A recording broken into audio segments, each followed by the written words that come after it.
Welcome to part 2 of my conversation with Pulitzer Prize-winning photographer David Kennerly.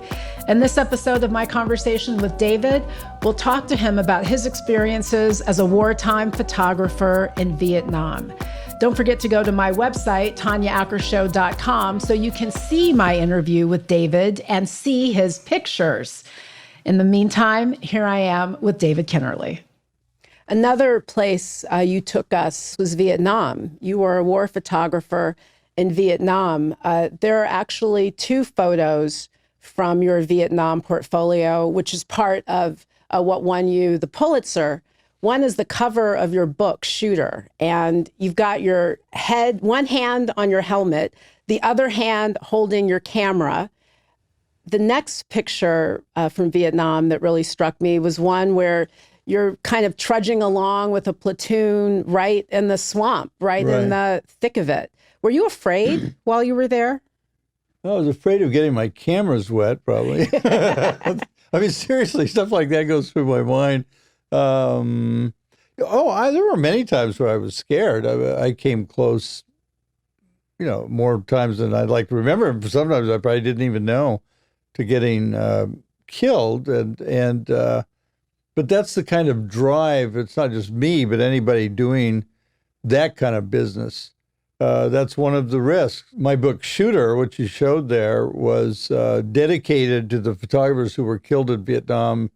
And there were 17 of them, I think, during the course of the war. The first was Robert Capa. The last was Michel Laurent, who was a good friend of mine. I didn't know Capa, but who was killed as the North Vietnamese invaded South Vietnam, or Saigon.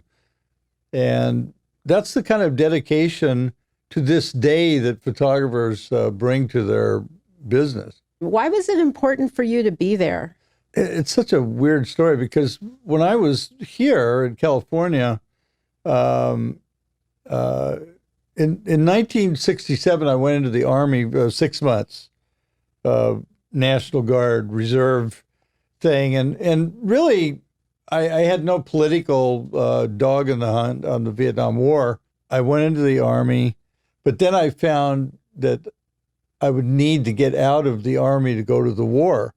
And I was compelled to go to Vietnam because 4 of my classmates from Westland High School in Westland, Oregon, were killed in Vietnam. And I came from a small graduating class, and I wanted to go to Vietnam to see what was killing my friends and so many young Americans. And that was all part of me being a news photographer. It's the biggest news story going. But I did have to manipulate the Army into giving me a leave of absence because they didn't exactly have weekend meetings in Saigon. And so I got out of the Army. I went to Vietnam for over 2 years as a combat photographer. Was it hard for you to separate yourself from some of the violence that you saw happening? Because, I mean, I would imagine that if you've got to capture an image, you've got to pull back for a minute and make sure that you're getting it and not get yourself lost in the moment. There was such an array of feelings about it. Number one, driven to get the pictures. And number 2, wanting to stay alive in the process. You talk about emotional detachment from your subjects and all of that. I don't really know how to explain that because you're there. There's no question you're there. Part of your mind is saying, well, if I have my camera up, nothing will happen to me. But that's not true. It's a great thing to do, to fool yourself into it. But I think I worried about my getting killed, but not to the degree that I didn't keep doing it. And my detachment from what was going on was, I always felt involved. The pictures are an extension of what I was thinking and feeling. I've thought a lot about this over the years because so many people I know from not only Vietnam, but every other war since and before, of course, have had to deal with like post-traumatic stress difficulties, and why I dodged that bullet, I don't know. In a way, that's been luckier than physically getting shot, because I know so many people that never could get their mind out of what happened there. You found out that you won the Pulitzer while you were on the ground in Vietnam. Tell me what that was like, because you're getting some very good news while you're in the middle of a very violent and traumatic situation. What's going through your head at the time? Well, I first off, I didn't know that I'd been entered for the Pulitzer contest. So this was like a lightning bolt. And in my profession, winning a Pulitzer Prize is like a huge deal. They don't give that many of them out. And I was in Saigon when I found out, and I thought there was a joke. I thought there was a cable that came in, and I was, at that point, the bureau chief for UPI Photos in Vietnam. And after an exchange of telexes, we never talked on the phone over there. It was clear that I'd won. And I didn't know what to think about that. And there was no anxiety about it because I didn't know I'd been entered. And nowadays it's such a big deal, right? Where everybody knows that they've been entered. And Dirk Halstead showed up. And Dirk was my mentor, really. He had been a UPI photographer. He was now working for Time magazine. He showed up in Saigon that day and wanted to know where the action was. So the next day, I went out with him. We drove up outside of Saigon where there was some heavy fighting and got pinned down. And the picture on the cover of my book, Shooter, Dirk took. And this is the day after I won the Pulitzer Prize. And that, I think, is the day I came the closest to getting killed. We were surrounded by North Vietnamese. There were at least 20 or 25 Vietnamese soldiers got killed within about 100 square yards of where we were, like right next to us and all around. And I thought, this is so stupid. I win the Pulitzer Prize, now I'm going to go out and get whacked without even celebrating, really. You know, and then what I really was thinking was like, all my friends were going to think what an idiot I was for not taking a couple days off. And but I made it through there. But it changed my life. I mean, the one thing Pulitzer guarantees you is a free obituary in the New York Times. Pulitzer Prize winner dead, you know. So, but it was a door opener. I was a young guy. I had to really deal with what it meant because it was so significant, really, in my business. And I think everything that happened from that time on, I was kind of informed by that. I got hired by Life magazine. I was, if not their last photographer, one of their last photographers before they folded. And that was a dream, being a Life photographer. It was really an iconic publication. Well, it was, and all these great photographers, that's how, pre-television, that's how people got their visual renderings of what was happening in the world, like Margaret Burke White and Robert Capa, all these, Alfred Isis had all these legendary photographers, one of whom was Larry Burroughs, whose 1965 story called Yankee Papa 13, which was a designation of this helicopter in Vietnam, really made me think about wanting to go to Vietnam as a photographer to be like him. And it was the most dramatic story I've ever seen about a young crew chief who's kind of smiling, and they get on the helicopter at the beginning. So he follows him through this day. And during the course of that 2 or 3 hours, it was a harrowing ordeal where one of their colleagues, one of their friends' helicopters was shot down. They rescued him. One of them was dead, and he's on the floor of the helicopter. This guy's screaming, and that was the cover of the magazine.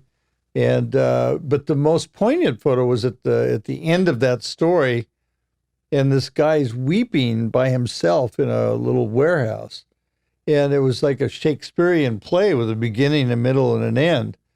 And I was just profoundly affected by that. It was the year I think it was May of 1965, which is when I graduated from high school. And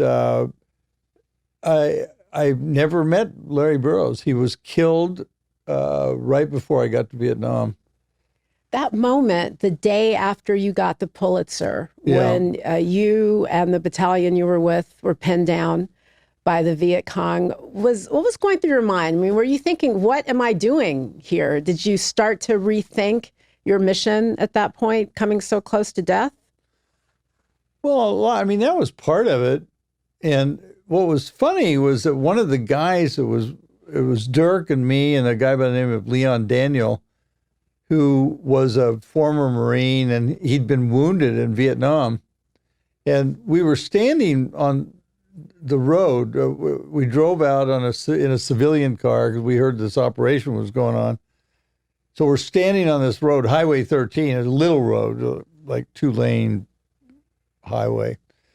And there's this little ping.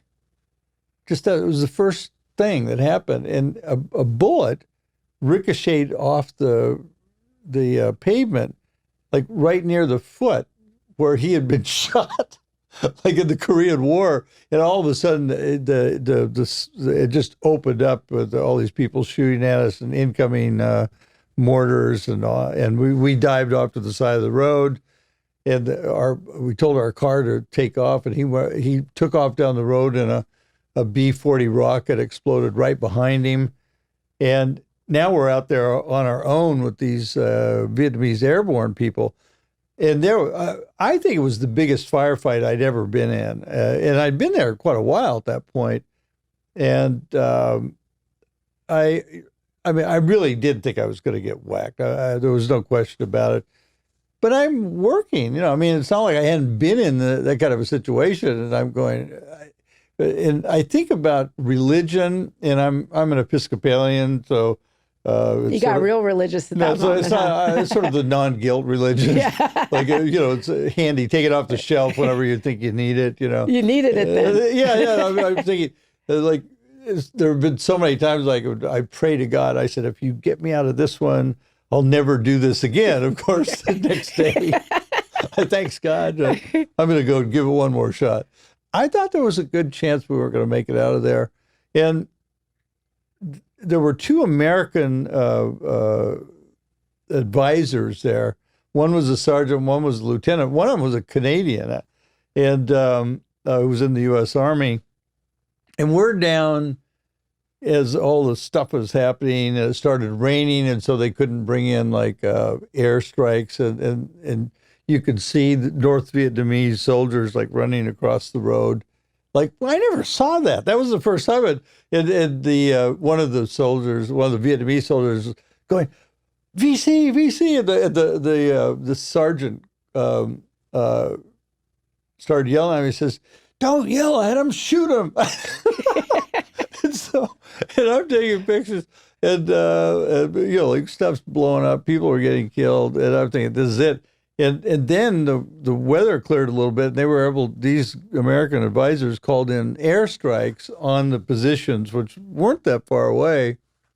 And that saved the day for us, really. And everything kind of quieted down, and all of a sudden I hear this, and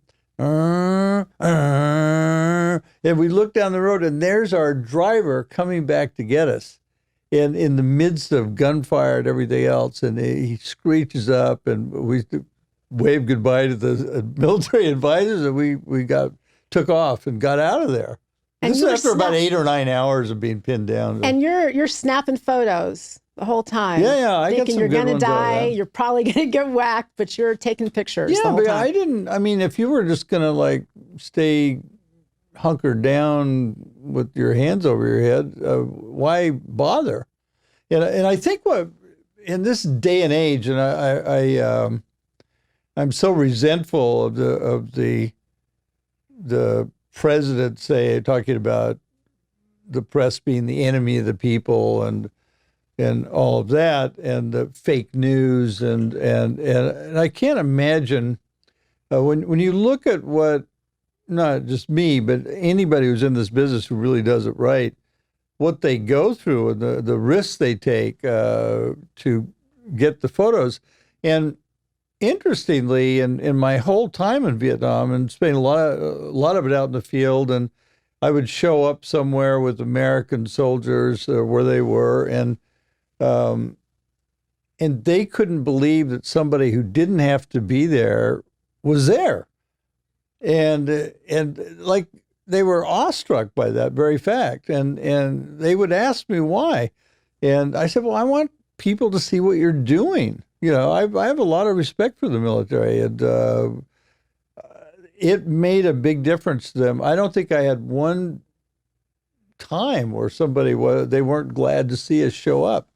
It meant that someone outside of their own cared about what they were doing, from the world, they called it. And now, looking at it really from our vantage point, there are generations that know very little about that war. So to have you record it for posterity is critical. There are just things that people won't learn. Let me ask you this. What makes a picture great to you? How do you know when you've got something great?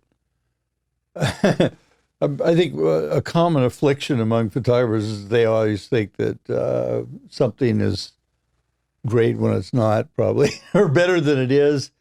In this case, it's an American GI. This is one of the reasons, of course, among many of why I would do this, is like there's a young guy who's like in a rainstorm under a poncho. You see his eyes. It's miserable out there. I mean, and of course, on top of that, there's the danger of getting shot and everything else. But just the day-to-day part of it, even if nothing was going on, the mosquitoes, the rain, the mud, just the inherent danger in it.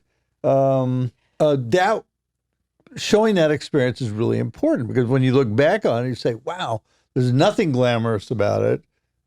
These are dedicated people." And then there's the other side of the coin, like. This was one of my Pulitzer pictures of We're looking at pictures of two young kids surrounded by a couple of dead buffalo.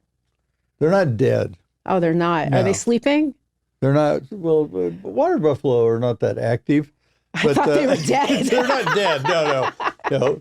Because if they were dead, these poor kids wouldn't have. Those were their buffalo, and they were little. I called this picture the Buffalo Boys. So this is why we need. They're taking care of the water buffalo. So about 100 yards away from this is in Cambodia. There was a firefight going on, and this moment to me is really what I would see all the time in a war, where right around the corner something bad's happening. And right around the other corner, life is going on. And so these kids were certainly affected by the war, but their main job is to take care of the water buffalo, who are alive, and just going down the canal. This is and it's a kind of a joyful moment. And I'm, that picture makes me really happy that they're alive and they're thriving and they're living in danger. You don't know unless you're there what's really going on, and to show that, and you can't show everything. When pictures do lie, depending on the context, if people want to like misrepresent something. On the other hand, they tell the story, particularly coming from credible sources. Those of us who do this for a living work for organizations where if you manipulate the images, you are fired. There needs to be honesty accompanying those pictures, so you really do believe them. We're living in a world now where people are starting not to believe anything they hear or see. It's very easy to make things up, which is why it's so important to have an actual record. That's right, and it's happened. like primary source information. Thank you for tuning in to part 2 of my conversation with David Kennerly. Don't forget to join me for part 3, where I'll talk to David about some of his adventures with people who do politics. In the meantime, don't forget to check out my website, tanyaacker.show.com, so you can see our interview and see David's pictures. And you should also check out David's website, kennerly.com. Also, you should know that David's collection is housed at the Center for Creative Photography at the University of Arizona. So if you have a chance to check it out, you really should. In the meantime, we'll see you for part 3. Stay safe and be well.